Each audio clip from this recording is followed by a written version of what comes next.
أعوذ بالله من الشيطان الرجيم. بسم الله الرحمن الرحيم. الحمد لله رب العالمين والصلاة والسلام على رسول الله صلى الله عليه وسلم وبعد. Naam, tukiwa katika muendelezo wa darasa yetu hii ya kitabu cha Bidayatul Hidayah, kitabu cha al-Imam al-Ghazali rahimahullah. Naam, tunaendelea na somo letu. Tulimalizia dua ambazo mtu anatakiwa aziombe baada ya kusali rakaa mbili zile za sunna kabla ya sala alfajiri. Tumeziorodhesha kwa ujumla wake na maana zake kwa kadri tulivyojaaliwa na Allah. Kwa hiyo al-Imam al-Ghazali anaendelea kutusomesha, anasema fa idha faraghta min ad-du'a, basi pindi utakapomaliza dua, kiwa umemaliza dua zile kuzisoma, anasema fala tashtaghil, basi usijishughulishe illa bi ada'i al-faridhati, isipokuwa ni utekelezaji wa ibada ya faradhi. Maana baada ya kumaliza zile dua unazotakiwa uzisome baada ya sunna za rakaa mbili za sala alfajiri, na kama muda wa sala ya alfajiri umefika kwa ajili ya kukimiwa, basi usijishughulishe na chengine chochote isipokuwa ingia katika kuitekeleza hiyo ibada ya faradhi. Ndio hii fala tashtaghil, basi usijishughulishe illa bi ada'i al-faridhati, isipokuwa ni kwa utekelezaji wa ibada ya sala ya faradhi, au bidhikrin, au kwa nyiradi zozote. Naweza kuamua kuleta nyiradi nyingine zozote kwa unamtaja Allah subhanahu wa ta'ala, au tasbihin, au tasbihi. Naweza kuwa unamsabihi Allah subhanahu wa ta'ala kwa kusema subhanallah, alhamdulillah, la ilaha illa Allah, Allahu akbar. Almuhimu, kwa maana usikae kimya ukasema nasubiri swala ikimiwe ndio ndipo niingie ndani ya sala. Baada ya kuomba dua na kama muda upo, endelea na pirika nyinginezo kama hizo anatufundisha hapa, au tasbihi au tasbihi, au qiraati al-Quran, au usomaji wa Quran. Unaweza kuchukua msahafu kama kusoma Quran kwa ajili ya kuisubiri ile sala ya alfajiri ikimiwe, watu waingie ndani ya sala. Hizo ndio nasaha anazotufahamisha nazo.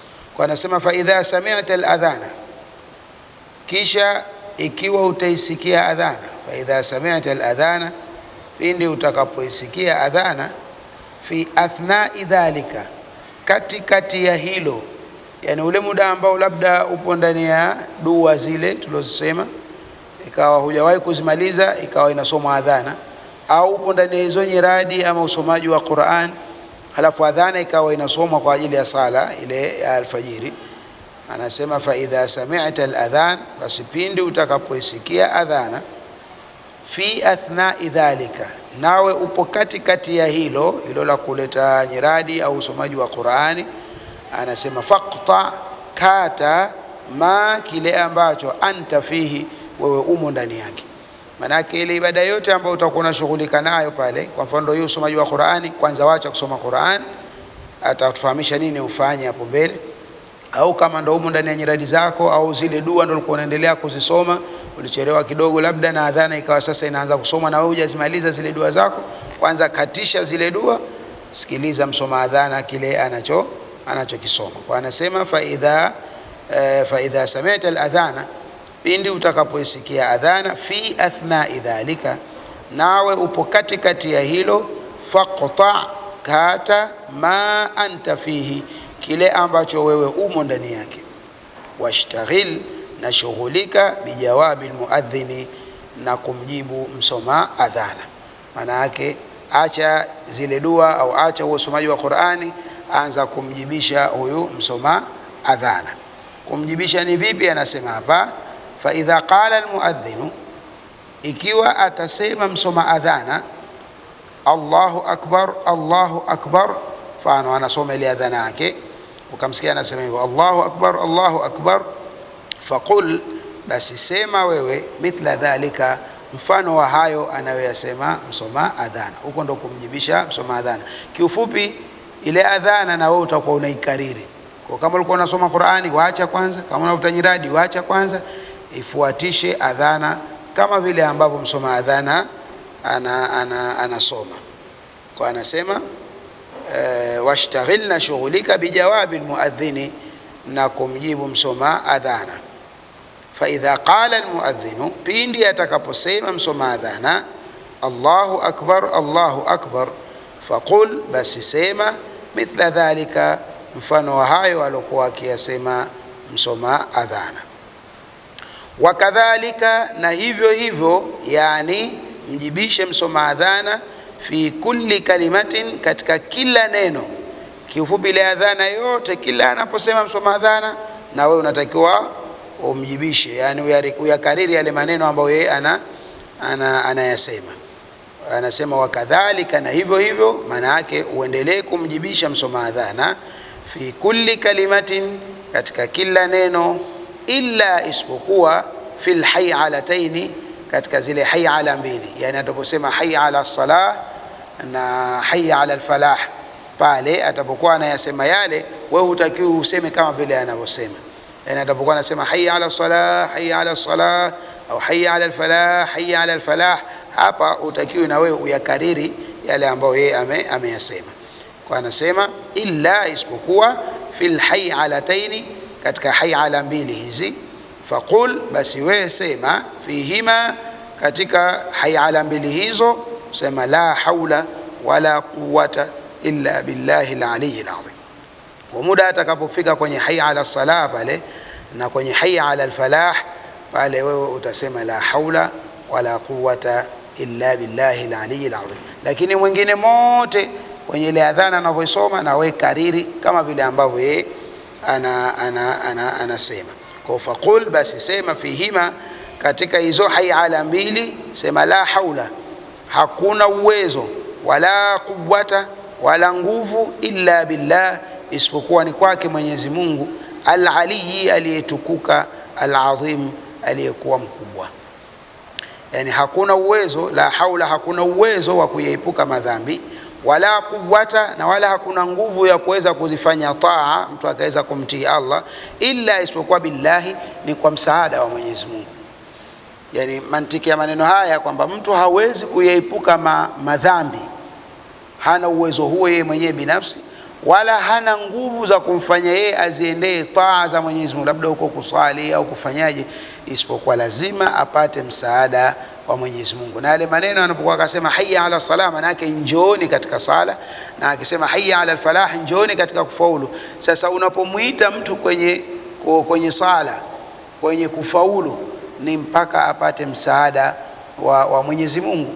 Kwa ndio maana wewe unataka useme la haula, hakuna uwezo alionao mtu wa kuepuka madhambi, wala quwwata, wala hakuna nguvu alizonazo mtu za kuweza kuziendea taa za Mwenyezi Mungu, illa billah, isipokuwa ni kwa msaada wa Mwenyezi Mungu, al-aliyyi, aliyetukuka, al-azimi, aliyekuwa mkubwa wa cheo. Kwa hayo ndio utayasema kwenye maneno ile hay'ala mbili. Tayib, fa idha qala, na pindi atakaposema yule msoma adhana as-salatu khairun minan naum, atapokuwa kiadhini kwanza adhana ya asubuhi, hiyo ndio tulioepo, atakapoyatamka maneno haya akasema as-salatu khairun minan naum, sala ni bora kuliko usingizi. Faqul, basi sema wewe hapo, usije ukayakariri haya aliyosema yeye. Hapa kuna maneno useme sadaqta, umesema kweli, wa bararta, na umefanya wema. Unatakiwa umwambie hivyo, umesema kweli, kwamba kweli kusala ndio bora kuliko kulala. Hilo ni jambo la kweli, na pia umefanya wema kuwatanabahisha watu juu ya hili, kwa sababu wako wengine wanaona usingizi ndio bora kuliko sala. Kwa atakapoyasema maneno yale useme wewe fa idha qala, atakaposema msoma adhana as-salatu khairun minan naum, sala ni jambo bora kuliko usingizi au kuliko kulala. Faqul, wewe sema, umjibishe, umwambie sadaqta, umesema kweli bwana, wa bararta, na umefanya wema wa kuwatanabahisha watu juu ya hilo. Wa ana, na mimi, ala dhalika, juu ya hilo, minashahidina, ni miongoni mwa wenye kushuhudia. Maana mimi nimeshaamka na hivi sasa niko msikitini. Kwa hiyo utayasema hayo wakati yeye atakaposema as-salatu khairun minan naum. Utasema sadaqta wa bararta wa ana ala dhalika minash shahidin. Tayib, fa idha sami'ta al-iqamata, na pindi utakaposikia iqama, anaqimu sasa kwa ajili ya watu kusali, faqul, basi sema mithla ma yaqulu, mfano wa yale yale anayoyasema. Kwa hata kwenye iqama na wewe utayakariri yale yale, Allahu akbar Allahu akbar Allahu akbar Allahu akbar, kwa utayakariri na wewe yale. Faqul, sema mithla ma yaqulu, mfano wa yale anayoyasema yeye. Illa, isipokuwa kwenye iqama, fi qawlihi, katika kauli yake ataposema qad qamatis salatu, akisema maneno haya kwa hakika imeshasimama sala. Muda ambao yule mwenye kukimu akitamka maneno haya, wewe usiyakariri haya, usiseme na wewe qad qamatis salah, hapana. Wewe unatakiwa faqul, sema aqamaha Allahu wa adamaha ma damatis samawati wal ardh. Haya ndio maneno unatakiwa wewe uyaseme pale ambapo yeye atasema qad qamati as-salah. Kwa anasema fa idha sami'ta al-iqamata, pindi utakaposikia iqama, faqul, basi sema mithla ma yaqulu, mfano wa yale anayoyasema yeye. Illa, isipokuwa fi qawlihi, katika kauli yake qad qamati as-salah, ataposema maneno haya yenye maana kwamba kwa hakika imeshasimama sala, faqul, basi wewe sema aqamaha Allahu, aisimamishe Mwenyezi Mungu, wa adamaha, na aidumishe Mwenyezi Mungu, madamati samawatu, muda ambao zimedumu mbingu, wal ardh, na ardhi. Yani kiufupi, kipindi chote ambacho dunia bado haijamalizika, Allah aendelee kuisimamisha na aidumishe ibada hii ya sala. Ndio utasema aqamaha Allahu, aisimamishe Mwenyezi Mungu, wa adamaha, na aidumishe madamati samawatu, muda ambao zimedumu mbingu, wal ardh, na ardhi. Na kudumu mbingu na ardhi maana yake ni muda ambao kiyama hakijatokea. Kwa kipindi chote hicho Allah aendelee kuisimamisha na kuidumisha ibada hii ya sala. Maneno hayo ndio utayasema na wewe wakati akisema yule mwenye kukimu maneno qad qamati as-salah. Tayib, Sheikh anaendelea kusema fa idha faraghta, basi pindi utakapomaliza, an jawabil muadhini, kumjibu msoma adhana. Maana yake ndo ashasoma adhana mathalan ya maneno na kabla ya iqama, ndio fa idha faraghta, utakapomaliza, min jawabil muadhini, kumjibu msoma adhana, maana yake kabla hajakimu pale. Faqul, sema, maana yake maneno utakayoyasema baada ya adhana, utasema hivi: Allahumma inni as'aluka inda huduri salatika wa aswati duatika wa idbari laylika wa iqbali naharika an tu'tiya Muhammadan alwasilata walfadilata wadarajata arrafi'a wab'athhu almaqama almahmuda alladhi wa'adtahu ya arhamar rahimin. Haya ndiyo utakayoyasema baada ya adhana ya alfajiri. Utasema Allahumma, e Mwenyezi Mungu, inni, hakika yangu mimi, as'aluka, na kuomba, inda hudhuri salatika, wakati wa kuhudhuria sala yako, maana yake wakati wa kuingia sala yako ndo kuhudhuria, wa aswati duatika, na sauti za walinganizi wako. Walinganizi wako ndo kama hao wasoma adhana. Kwa inapoingia sala na zinapokuwa sauti za walinganizi wako zinalingania, wa idbari lailika, na kumalizika usiku wako, maana yake alfajiri tena ndo usiku unamalizika. Kwa nakuomba muda huu wa idbari lailika, na kumalizika usiku wako, wa iqbali naharika, na kuingia mchana wako, maana yake ndio kuja mchana wako, maksudio kuingia mchana wako. Ninachoomba nini? Antuti ya Muhammada, mpe Mtume Muhammad alwasila, cheo kinachoitwa wasila. Na kuomba ya Rabbi, mpe Mtume Muhammad cheo hiki kinachoitwa wasila. Allahumma, e Mwenyezi Mungu, inni, hakika yangu mimi, as'aluka, na kuomba, inda hudhuri salatika, wakati wa kuhudhuria sala yako, wa aswati duatika, na sauti za walinganizi wako, wa idbari lailika, na kumalizika usiku wako, ndo kutoa mgongo usiku wako, maksudio yake kumalizika usiku wako, wa iqbali naharika, na kuingia mchana wako, maana yake ndio kuja mchana wako, an tu'tia, na kuomba mpe Muhammadan, mtume Muhammad, alwasilata, cheo cha wasila, walfadilata, na ubora, wadarajata, na daraja, arrafi'ata, ya juu. Mpe hayo mtume Muhammad sallallahu alaihi wasallam. Wab'athuhu, namfikishe, almaqama, nafasi, almahmuda, yenye kusifiwa.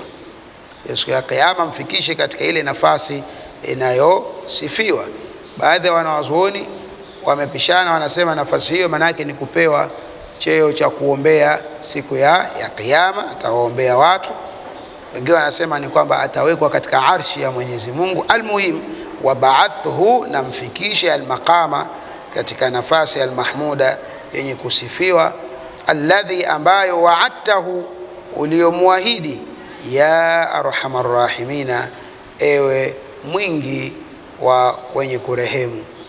Hiyo ndio dua ambayo utaisoma baada ya adhana ya alfajiri, na hii wamesema wanawadhuoni utaisoma hii kwenye sala ya alfajiri tu, hii ya kusema Allahumma inni as'aluka inda hudhuri salatika wa aswati duatika wa idbari laylika wa iqbali naharika, kwa sababu ukisema na kumalizika usiku wako na kuingia mchana wako, maana yake kumalizika usiku ndio ile alfajiri, kuingia mchana ni asubuhi. Lakini sasa sala nyingine hazina hizo. Adhuhuri huwezi kusema umemalizika usiku wake na unaingia mchana wake, la asiri huwezi kusema umemalizika usiku wake na kuingia mchana wake. Kwa hii maana yake ni special kwa ajili ya sala ya alfajiri. Swala zilobaki utaombele kawaida, Allahumma rabba hadhihi da'wati tamma salati alqaima ili, lakini hii ni kwa ajili ya sala ya asubuhi ndio utakayoomba hii. Kwa hiyo utasema wab'athuhu, namfikisha, almaqama, nafasi, almahmuda, yenye kusifiwa, alladhi, ambayo, wa'adtahu, uliyomwahidi, ya arhamar rahimina, ewe mwingi wa kurehemu. Na hapo insha Allahu taala tutaweka, baada ya masomo hayo tutakuja jua nini baada ya hapo unatakiwa uendelee na ibada. Sallallahu ala sayyidina Muhammadin wa alihi wa sahbihi wa sallim. Alhamdulillahi rabbil alamin.